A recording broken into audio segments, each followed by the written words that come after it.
Welcome to the Windows and Computer channel, and this is a quick look at the rollout of the Patch Tuesday updates. So this last Tuesday, 2 days ago, the December 8th, 2020, we had security updates that were rolling out. So if you haven't done so, make sure that you update.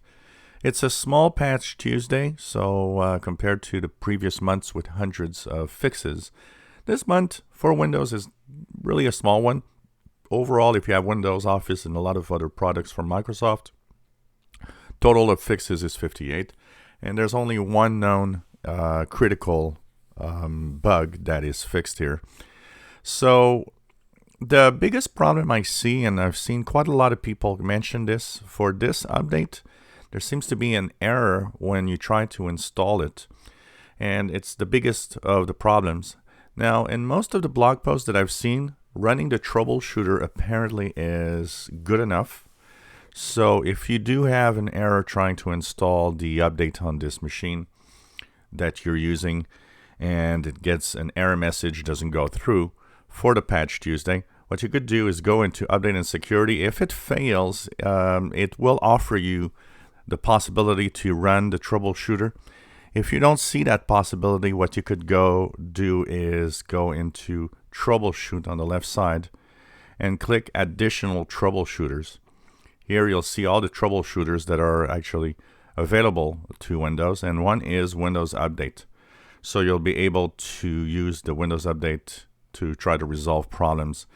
It fixes for a big majority, from what I see, the error message problem. So check it out. It could be a corruption in the download. It could be something that just didn't go well while it tried to install. So what it will do is clean up the Windows Update files, re-download the update, and reapply it.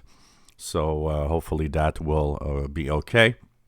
If you have third-party antiviruses, it's not impossible that sometimes Windows updates don't go well because the antivirus will prevent some actions. So that's also something to think about. And if all fails, you can, of course, go and manually download the update in the Windows Update catalog. But apart from the impossibility of installing, there doesn't seem to be much problem of the rollout of the Patch Tuesday updates this month. So that's pretty much the big picture here. So apply the updates. They will be the only ones this month. Once again, I want to stress out that bug fixes are not going to happen this month. So it's the only update, unless there's something really major. This is the only updates that we'll get this month for Windows. If you enjoy my videos, please subscribe, give us thumbs up. Thank you for watching.